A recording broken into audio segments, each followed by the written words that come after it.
சங்கர், ரத்னாவோட தவறான நடவடிக்கையை பத்தி எனக்கு மட்டும்தான் ஓயாம ரிப்போர்ட் வருதுன்னு நினைச்சுக்கிட்டு இருந்தேன். அவளை கையங்களவுமா பிடிச்சு கொண்டு போய் ஐஜி முன்னாடி நிறுத்தி விஷயத்தை சொன்னப்ப, இது பழைய விஷயம்ப்பா, சரியான ஆதாரம் கிடைச்சா ஆக்ஷன் எடுக்கலாம்னு நினைச்சுக்கிட்டு இருந்தேன். அவ உன்கிட்டயே கிடைச்சப்ப டிஸ்மிஸ் அப்படின்னுட்டார். இத பாரு சங்கர், முடிவா சொல்றேன், ஒருத்தன் வாழ்க்கையில உயர்றதும் தாழறதும் அவனுக்கு அமைகிற மனைவியை பொறுத்துதான். நீ ரத்னாவை கல்யாணம் பண்ணிக்கிட்ட உனக்கு இருக்கிற பேரு புகழ் அத்தனையும் நாசப்படுத்திடுவா. அப்புறம் இஷ்டம். எஸ்பி சார், நீங்களே நேர்ல வந்து ரத்னா பத்தி சொன்னதுக்கு ரொம்ப நன்றி. It's my duty. நான் மட்டுமா?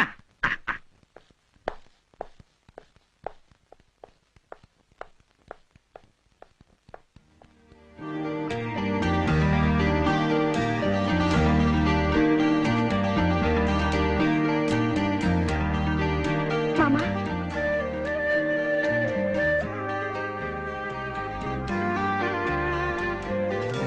மாமா, எஸ்பி சொன்னதை பத்தி நீங்க என்ன நினைக்கிறீங்க? இப்ப ஏன் இந்த பலகீனமான கேள்வி? டான்ஸ் பண்ணி அனுப்புறீங்களே, பண்ணத்தான் வேணும். எதுக்காக? உன்னை புடவை கட்ட வச்சுட்டான் பாரு, அதுக்காக. இப்பவாவது புரியுதா? போலீஸ் ஸ்டேஷன் மாட்டிக்கிட்டு சும்மா டக்கு டக்கு டக்குன்னு டெல்லி மட்ட குதிரை மாதிரி வந்துகிட்டு இருப்பிய, அப்படிப்பட்ட ஒன்ன இப்படி அடங்கி ஒடுங்கின பொண்ணா கொண்டு வந்து நிறுத்திட்டானே, அதுக்கு நான் 1000 நன்றில சொல்லணும். சரி சரி, அவர் சொன்னதை பத்தி நீங்க என்ன நினைக்கிறீங்க? விஷயத்தை பத்தி என்ன, சொன்னவனை பத்தியே கேளு. ஐயோ, அவரை பத்தி தான் சொல்லுங்களேன். அந்த எஸ்பி சாக்கடையில் நெளியும் பூச்சி.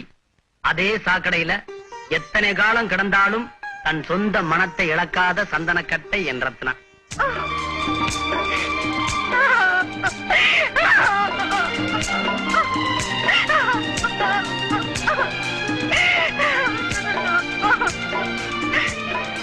இப்பவாவது வீரம் சூரம் சாதிக்கணுங்கிற வெறி எல்லாம் தணிஞ்சு போச்சா? இப்பதான் விஸ்வரூபம் எடுத்திருக்கேன். என் மேல பழி சுமத்துறவரை அவனை நான் பழி வாங்காம விட மாட்டேன். சார், ராஜாங்க ரொம்ப பயந்துகிட்டு இருக்கா சார். நீங்களும் இன்ஸ்பெக்டரும் ஐஜி கிட்ட போனதை பத்தி. ரத்னா டிஸ்மிஸ்.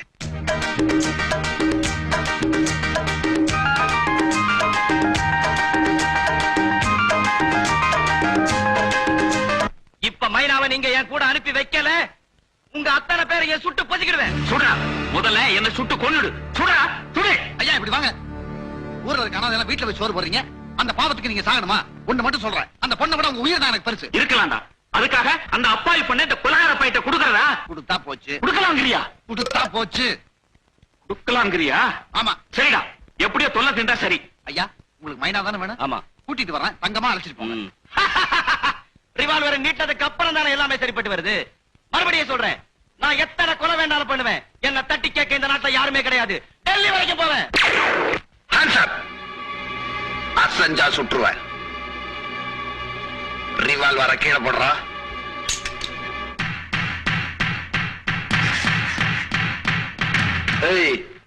இது எந்த துப்பாக்கி தெரியுதா?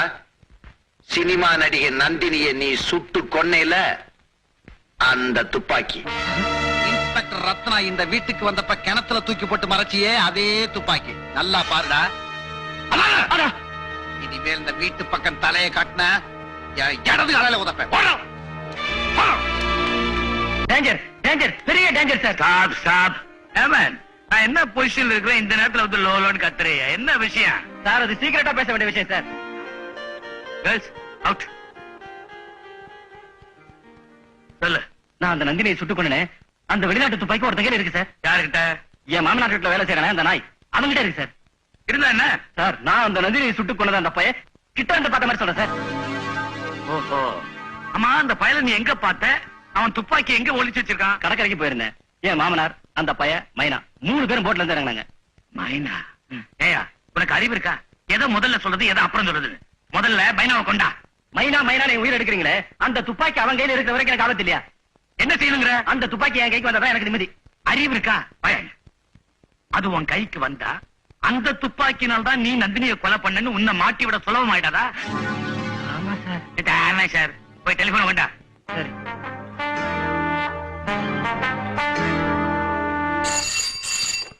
ஹலோ, டிஎஸ்பி பேசுறேன். ஏயா கண்ட நேரத்துல போன் பண்ணி கழுத்தா இருக்கிறீங்க? நான் எஸ்பி பேசுறேன். Yes sir. இப்ப டைம் என்ன? 10:30. 11:30க்குள்ள நான் சொல்றதை செஞ்சு முடிக்கணும். Yes sir. நம்பர் 10 வீரபத்ரன் தெரு. உடனடியா அந்த வீட்டுக்கு போறேன். அங்க மாதவன் ஒரு பையன் இருக்கிறான். அவன் தான் சினிமா நடிகை நந்தினியை கொலை பண்ணவன். கொலை பண்றதுக்காக அவன் பயன்படுத்திய வெளிநாட்டு துப்பாக்கி இப்ப அவன் கையில இருக்கு. அது மட்டும் இல்லாம அதே வீட்டுல மைனாங்கிற ஒரு காட்டு பெண்ணை வச்சு விபச்சாரம் பண்ணிக்கிட்டு இருக்கிறான். விபச்சாரத்துக்காக அந்த பொண்ணையும், கொலை குற்றத்துக்காக துப்பாக்கியோட அந்த பையனையும் கைது பண்ணி ஸ்டேஷன் கொண்டு வா. நான் அங்க வந்துடுறேன். Okay right.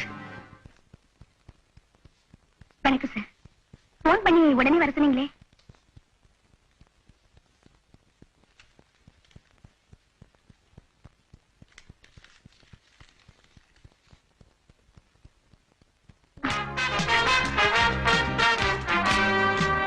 Thank you sir. உனக்கு என்ன உதவி தேவைன்னாலும் என்ன கான்டாக்ட் பண்ணலாம். All the best. Thank you sir. ரத்னமா ரத்னமா ஸ்டாப். எஸ் ரத்னமா, நல்ல வேளை உன்னை பார்க்கணும் தவியா தவச்சுக்கிட்டு இருந்தேன். அந்த முருகனால பாத்துட்டேன். What's the matter? Police man இருக்காங்க, கொஞ்சம் தனியா பேசுவோமா? ஓ போலாமே. ஜீப்ப பாத்துக்குங்க. எலெக்ஷன் நேரம். கிரிமினல்னா? எஸ்பி தான். கிரிமினல்னாலே நம்ம எஸ்பி தானம்மா. சார், அவர் சொன்னதை ஐஜி நம்பி இருந்தாருன்னா இப்ப என்ன கூப்பிட்டு இப்படி ஒரு ஆர்டர் கொடுத்திருப்பாருன்னு பாருங்க.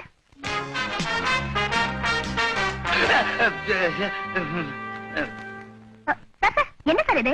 நான் ஜஸ்ட் சென்ட்ரல் சிஐடி, நீங்க DSP sir. No no no no no no. என்னதான் இருந்தாலும் ஸ்டேட் தான். சென்ட்ரல் தான். அம்மா, உன்னுடைய ஒவ்வொரு அடியும் ஜாக்கிரதை எடுத்து வைக்கணும். கொஞ்சம் அசந்த சூப்பு வச்சு குடிச்சிருவானுங்கம்மா. ஆமா, உன்னுடைய ஃபர்ஸ்ட் ஆக்ஷன் என்ன? சார், ராஜாங்கத்தை பிடிச்சாலே எஸ்பியை பிடிச்ச மாதிரி தானே? You are correct. அவன் தானே நந்தினியை கொலை பண்ணது? ஆமா. அந்த துப்பாக்கி இப்ப ஒரு இடத்துல இருக்கு, அதை எடுக்க தான் போறேன். இரு. துப்பாக்கி யார்கிட்ட இருக்கு? மாதவன் கிட்ட. மாதவன் யாரு? மைனா சொன்னால ரொம்ப நல்லவன் போலீஸ் ஸ்டேஷன்ல. மைனா எங்க இருக்கா? மாதவன் கூட. அம்மாடி, மாதவன் அரெஸ்ட் பண்ணிக்கிட்டு துப்பாக்கி எடுத்துக்கிட்டு அந்த பொண்ணையும் கூட்டு வர சொல்லி எஸ்பி என்கிட்ட ஆர்டர் பண்ணாரு. அதுக்காக தானே இப்ப போய்கிட்டு இருக்கேன். ஐயோ, அவங்க எல்லாம் ரொம்ப நல்லவங்க சார். அவங்களே அரெஸ்ட் பண்ண போறீங்க? விவரம் தெரிஞ்ச பிறகு அரெஸ்ட் பண்ணுவேனா? நான் என்ன சொல்றேன், துப்பாக்கி எடுத்துக்கிட்டு அவங்கள மாட்டி வர்றதுக்கு வெளியே போறேன். அப்படியே போயிட்டே இருக்கேன். ஆள் கிடைக்கலன்னு சொல்லிட்டு போறேன். சார், இப்படி வாங்க. உங்க கூட எத்தனை போலீஸ்மேன் வந்திருக்காங்க. நீங்க அந்த வீட்டுக்கே போகலன்னு சொல்லிட்டா முருகா, சிக்கல் தான். அதனால நான் முன்னால போய் அவங்க கிட்ட சொல்லி வச்சிடுறேன். நீங்க வர்ற மாதிரி வந்துட்டு போயிடுங்களேன். அடாடாடாடாடா, நீ சென்ட்ரல்ல இருக்க வேண்டிய ஆளுதான். Very good. Thank you sir. வரேன். ராமபாலம் மாதிரி நேரா போயிடுவேன். Yes sir. விஷயம் தெரிஞ்சுதான் அவன் தப்பிச்சு போயிடுறான். இதுக்குள்ள அவன் சிட்டி தாண்டி போயிருக்க முடியாது. நீ என்ன பண்ணுவீங்க, எது பண்ணுவீங்க எனக்கு தெரியாது. இருக்கிற வெஹிக்கிள்ஸ் எல்லாத்தையும் யூஸ் பண்ணு. அவனை அரெஸ்ட் பண்ணி கூட நீ முன்னாடி நிறுத்தியாகணும். எஸ் முருகா.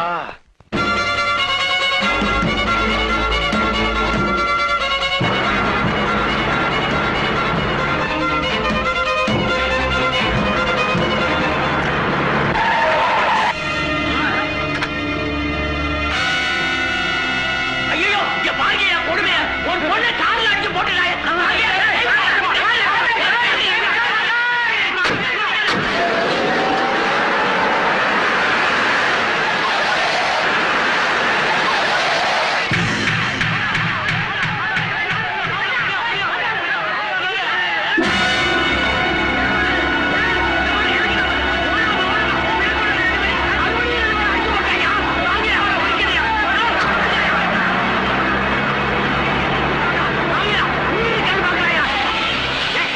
போன விதத்துல திரும்பி வர என்ன நடந்துச்சு? மைனா, சீக்கிரம் இறங்கு. போகல. என்னடா நடந்துச்சு? ஐயா, நம்ம வண்டியில 3 பேர் அடிபட்டாங்க. அடிபட்டாங்களா? செத்துருப்பாங்கன்னு நினைக்கிறேன். அதனால நான் திரும்பி வந்துட்டேன். இப்ப நேரா போய் நான் போலீஸ் ஸ்டேஷன்ல சரண் அடைஞ்சிடறேன். அட பாவி, கொலைகேஸ்ல உன்னை மாட்டி விடுறதுக்கு அவங்க தேடிட்டு இருக்காங்க. நீயா போய் சரண்டர் ஆகுறியா? ஐயோ, நான் போலனா வண்டி உங்க பேர்ல இருக்கு. உங்களை அரெஸ்ட் பண்ணுவாங்க. ஏய், என்ன அரெஸ்ட் பண்ணட்டும், நான் ஜெயிலுக்கு போறேன். விடு. ஐயா, நான் சொன்னா கேளுங்க. நீங்க போங்க. நீங்க போங்க. மைனா, உள்ள கூட்டி போ. டேய், விட்றா, டேய். உள்ள கூட்டிட்டு போ. டேய், உன்னை அவங்க மாட்டி விட்டுருவாங்கடா. போகாதடா டேய். வரவா? வரவா டேய்.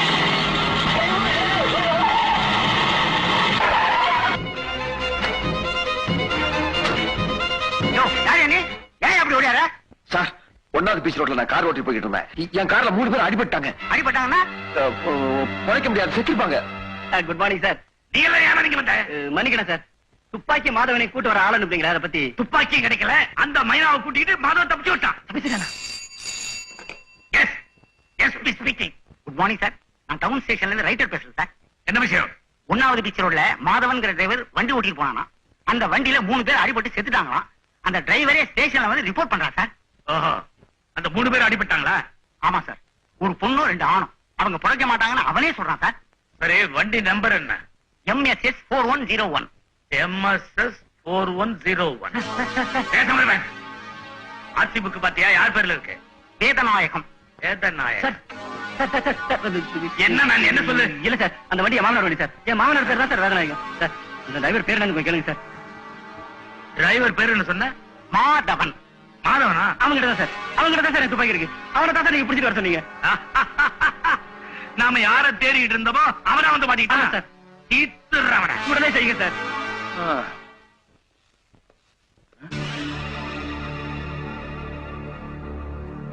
ஏப்பா இந்த ஆள் ஏன் ஸ்டேஷனுக்கு வந்தா? கார் அவர் ஓட்டி வந்த கார்ல 3 பேர் அடிபட்டு இறந்துட்டாங்களா? அவரே போய் சரணடைஞ்சிருக்காரு.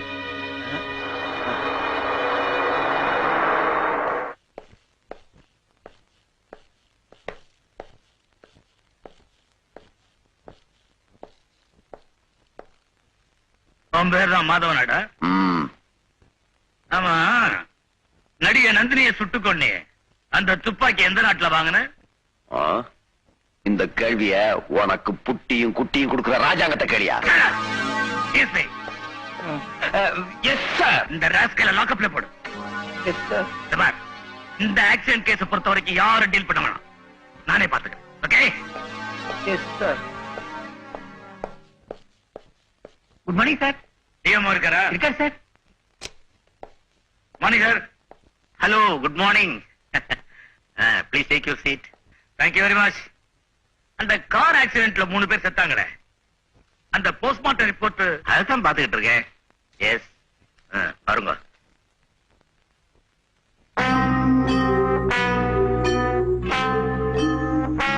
டாக்டர், எஸ், இது ஒரு சிக்கலான கேஸ்.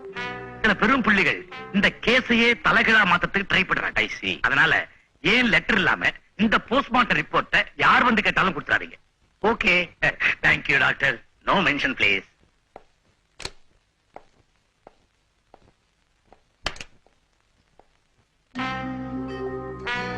கார் ஆக்சிடென்ட்ல 3 பேர் செத்தாங்களே, அந்த போஸ்ட்மார்ட்டம் ரிப்போர்ட்டை யாராவது கேக்குறாங்களா வாங்குறாங்களான்னு பாத்துக்கிட்டே இருந்து, அப்படி யாராவது வந்தா டக்குன்னு எனக்கு போன் பண்ணிடு. சரி சார்.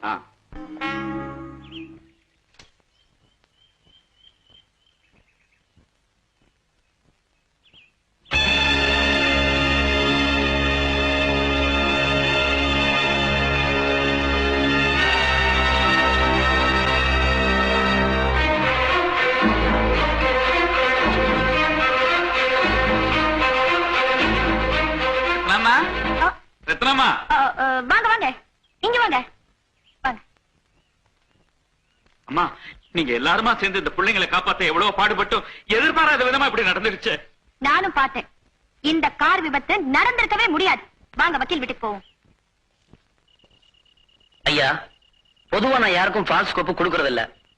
இந்த விபத்தை பத்தி நான் பேப்பர்ல படிச்சோட மட்டும் இல்ல, ஏன்னா இறந்து போன 3 பேருமே நான் தலைவனா இருக்கிற சங்கத்தின் தொழிலாளிங்க குடும்பத்தை சேர்ந்தவங்க. அதனால விபத்து நடந்ததுக்கு நானே நேர்ல போய் எல்லா விபத்தையும் தெரிஞ்சுக்கிட்டேன். நான் மட்டும் இல்ல, இந்த கேஸ பொறுத்த மட்டும் நீங்க எவ்வளவு பெரிய வக்கீல வச்சாலும் கண்டிப்பா நீங்க ஜெயிக்க முடியாது. I am sorry. என்னம்மா இது? மாமா, என்ன? நான் சொல்ற விஷயங்களை நீங்க கொஞ்சம் பொறுமையா கேட்டீங்கன்னா இது ஆக்சிடென்டே இல்லங்கிற முடிவுக்கு நீங்களும் வர முடியும். அப்போ அந்த முடிவுக்கு நீ வந்துட்டு போட்டிருக்கு. ஆமா. எப்படி? தண்ணி போட்டுட்டு காரை ஓட்டுனதுதானே பேப்பர்ல இருக்கு. ஆமா. எனக்கு நல்லா அவர் குடிக்கவே மாட்டாரு. ஐயா, அவனுக்கு அந்த பழக்கமே கிடையாதுங்களே. குடிக்காம காரை ஓட்டி 3 பேரை கொண்டான்னு வச்சுக்கோங்க, அவன் குடிக்கலைங்கிறதுக்காக மன்னிச்சு விட்ட மாட்டாங்க. அப்புறம் என்ன? அந்த பொண்ணு தாரணி நம்ம ஆபீஸ்ல டைபிஸ்டா இருந்தால, இருந்தா அந்த பொண்ணோட போட்டோவை ராஜாங்கத்தோட பங்களால பார்த்தேன். இந்த பார், எந்தெந்த பங்களாவுக்கு போட்டோ கொடுத்திருக்கா, இதுவா கேஸ்? இந்த விபத்துல அவன் செத்துட்டா, இதுதான் கேஸ். என்ன சரக்கு அவ்வளவுதானா? நீங்க இப்படி கோச்சுக்கிட்டா யாரு பேச முடியும்? சரி, நான் கோச்சுக்கல, சிரிச்சுக்கிட்டே கேக்குறேன். இருக்கிறத அவுத்தோடு. மாமா, ராஜாங்கமோ எஸ்பியோ அந்த பொண்ணை கெடுத்துட்டு அவ கர்ப்பமான பிறகு அதை மறைக்கிறதுக்காக அவங்களே அவளை அடிச்சு கொன்னுட்டு அவளே கார்ல அடிபட்டு செத்துட்டான்னு சொல்லலாம்ல. இது நடந்திருக்குமோ இல்லையோ, கேக்குறது கொஞ்சம் பொருத்தமா தான் இருக்கு. ஆனா அதே ரோட்ல அடுத்த சில வினாடிகள்ல 2 ஆண்களை நல்லா கவனிக்கணும், 2 ஆண்களை அடிச்சு கொண்டிருக்கானே, அதுக்கு இந்த மாதிரி கதை ஏதாவது வச்சிருக்கியா? சரி மாமா, கடைசியா ஒண்ணே ஒண்ணு. சினிமா நடிகை நந்தினியை கொலை பண்ணது ராஜாங்கம் தானே நீங்க சொன்னீங்கல்ல? சொன்னேன். அவனை காப்பாத்திட்டு இருக்கிறது எஸ்பி தான், அதையும் சொன்னீங்கல்ல? அதை இப்பவும் தான் சொல்றேன். பேப்பர் பாத்தீங்களா? பார்த்தேன். நடிகை நந்தினிய கொலை பண்ணுனது இந்த டிரைவரா இருக்குமோன்னு போலீஸா சந்தேகப்படுறதா போட்டிருக்கு. அதான் மாமா, இந்த கேஸ்ல உள்ள கொண்டு வந்து அந்த கேஸ்ல மாட்டி விட்டு. ஒண்ணு சொல்றேன், நல்லா புரிஞ்சுக்க. 2 கேஸையும் ஒன்னா இணைச்சு கோர்ட்டுக்கு கொண்டு வர முடியவே முடியாது. தனித்தனியாத்தான் போட்டாகணும். உங்களுக்கு சொல்றேன், அப்படியே போலீஸ்காரங்க அந்த கேஸ போட்டாலும் அதுல நான் ஜெயிப்பேன், அவனை நான் வெளியே கொண்டு வருவேன். ஆனா இந்த கேஸ பொறுத்த மட்டும் என்னால எதுவுமே செய்ய முடியாது. ஏன்னா பட்ட பகல்ல பல பேர் பார்க்க பகிரங்கமா நடந்த விபத்து. ஐயா, ஐ எம் அதுக்காக என்ன கொடுக்க சொன்னாலும் சரி, நான் வசதி படைச்சவன் தான். நீங்க தான் எப்படியாவது இந்த புள்ளைய காப்பாத்தி கொடுக்கணும். பேசி பாப்போம். எப்போ? இதுக்கெல்லாம் நேரங்களை பார்க்க முடியாது, உடனே கிளம்ப வேண்டியதான். கொஞ்சம் இருங்க. இந்த பத்திரிக்கையை நீங்க பாத்திருக்கீங்கல்ல? பாத்திருக்கேன். இன்னொரு வாட்டி பாருங்க. ஏன் பாக்கணும்? இல்ல, இந்த பொண்ணு கர்ப்பிணின்னு பேப்பர்ல இருக்குல்ல? ஆமா. அப்படி இருக்க இந்த கல்யாண டேட்டை கொஞ்சம் பாருங்க. ஏமாமா, இதுல ஒரு ஸ்ட்ராங் பாயிண்ட் இருக்குல்ல? ஒரு வெண்டைக்காயும் கிடையாது, ஏதோ ஒரு சிக்கல் இருக்கு.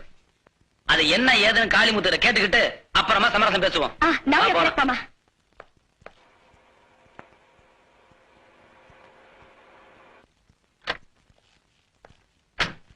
காளிமுத்து, காளிமுத்து. ஐயா வாங்கய்யா. இன்னைக்கு நடந்த கார் விபத்து எல்லாத்தையும் தெரிஞ்சுக்கிட்டு தான் வந்திருக்கேன். இந்த விபத்துல இறந்து போற தாரணி, அந்த பொண்ணுக்கும் உனக்கும் கல்யாணம்னு எனக்கு பத்திரிக்கை வச்சல. அந்த வெக்க கேட்டு ஏயா கேக்குறீங்க? எதுவா இருந்தாலும் என்கிட்ட சொல்லு. ஐயா, அது வந்தியா? உங்க மாமனார் பணக்காரர் தான். ஆமா. மாதவனுக்கு அவர் சப்போர்ட் பண்ணலாம்ல? கண்டிப்பா. இந்த கேஸே கோர்ட்டுக்கு போகாம தடுக்கிறதுக்காக செத்து போன உங்க குடும்பத்துக்கு பணத்தை கொடுத்து சரி கட்டலாம்ல? ஆமா சார், செஞ்சாலும் செய்வாரு. அதனால ஒண்ணு செய். தொழிலாளர் காலனிக்கு யார் யார் வராங்க, என்னென்ன பேசிக்கிறாங்க, எவ்வளவு பணம் ஆஃபர் பண்றாங்கன்னு நல்லா கவனிச்சு அப்பப்ப நமக்கு செய்தி சொல்றதுக்கு ஒரு நம்பிக்கையான ஆள் அனுப்பிச்சு வை. இந்த பாருங்க, நடக்க கூடாத சம்பவம் நடந்துருச்சு. இப்ப என்னால என்ன சொல்ல முடியும்? நீங்க எல்லாம் மனசை தைரியப்படுத்திக்கணும். என்னத்தங்க நாங்க தைரியப்படுத்திக்கிறது? இப்படி எங்க 3 குடும்பத்தையும் நடுத்தரங்க நிறுத்தணுங்கிறதுக்காக அந்த சண்டாள போய் அளவுக்கு மீறி குடிச்சிட்டு அத்தனை வேகமா கார் ஓட்டாங்களா? நான் வரும்போது எல்லாத்தையும் விசாரிச்சுட்டேன். அந்த டிரைவருக்கு குடிக்கிற பழக்கமே இல்லையா? அப்படிங்களா? ஆமா, அவன் காரை ஓட்டுனதுனாலதான் நாம டிரைவர்னு சொல்றோம். ஆனா உண்மையிலேயே ஒரு பெரிய இடத்துல அவன் பிள்ளைக்கு பிள்ளையா வளர்ந்துகிட்டு இருக்கிறான். அவங்களே இன்னைக்கு நேர்ல வந்து என்ன பார்த்தாங்க. இந்த சம்பவத்தை சொல்லி ரொம்ப வருத்தப்பட்டாங்க. அவங்களால முடிஞ்ச உதவிய உங்களுக்கு செய்யறேன்னு சொல்றாங்க. இது கோர்ட்டுக்கு போனா ஒருவேளை அவனுக்கு தண்டனை கிடைக்கலாம். அதனால நமக்கு என்ன லாபம்? ஒண்ணு இல்லைங்க. அதை விட அவங்களே வழிய குடுக்கறேன்னு சொல்றாங்க. நமக்கு திருப்தியா கேட்டு வாங்கிக்கிட்டு சமாதானமா போயிடுறது நல்லதுன்னு என் மனசுக்கு படுது. நீ உன் முடிவை சொன்னீங்கன்னா? என் முடிவுங்களா? அவங்க 5 காசு தான் கொடுக்கட்டுங்களே, அதைத்தான் வாங்கிக்கணும்னு ஐயா சொல்லிட்டு அதை மீறி போங்களா?